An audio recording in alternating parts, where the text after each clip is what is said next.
So, yun nga mga munchkins, tayo na naman po ay nag-jogging.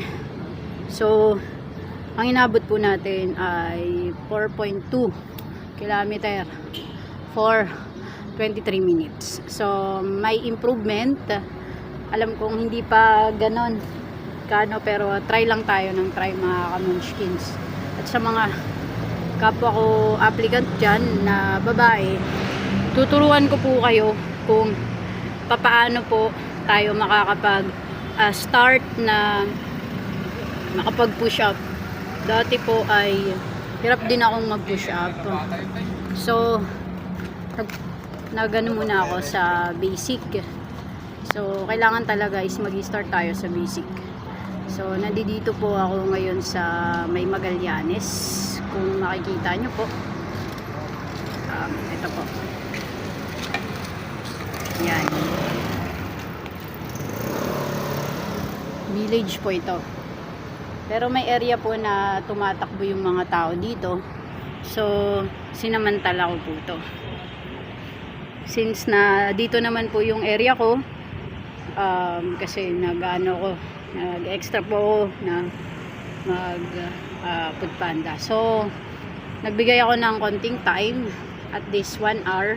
Nag-break po ako para mabigyan ng oras yung pag-ehersisyo ko, kasi napaka-importante po talaga nito, lalo na sa ating mga sa ating mga applicant. So itong ituturo ko po ay basic lamang. So kailangan nyo pong palakasin muna yung dito nyo. Wait lang.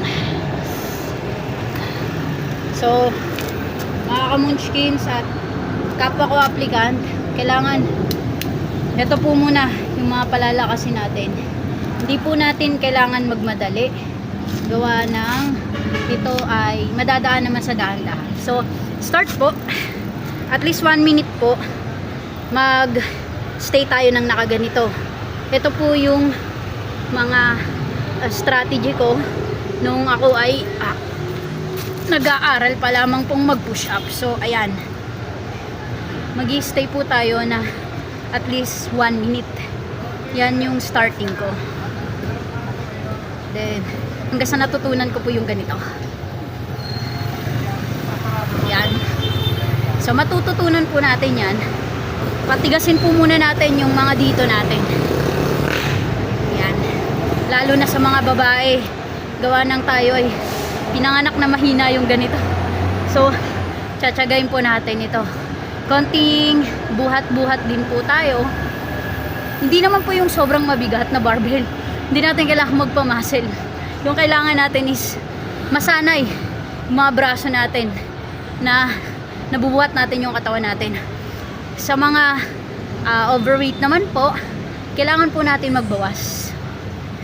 Ako po from 62 naging 53, pero ngayon naging 54 po ulit ako. Gawa na ang sarap po kumain. So ayan po,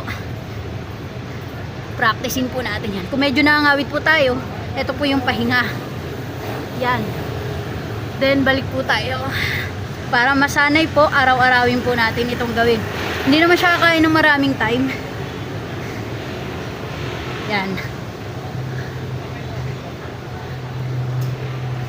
Hanggang sa matututunan nyo po yan mga kamunchkins. So konting tiyaga lang po talaga, lalo na sa mga aplikante na katulad ko. Wala naman pong nagsisimula kaagad na nakukuha yung gusto. So magsisimula po talaga tayo sa hirap. So ito pong damit ko na ginamit ko nung isang araw na panjogging, nilaban ko naman po to. So maganda lang kasi siya, kasi mahangin sa katawan, lalo na pagbasa tayo pawis, at mabilis pong laban. So mga kamunchkins, ito lang po muna.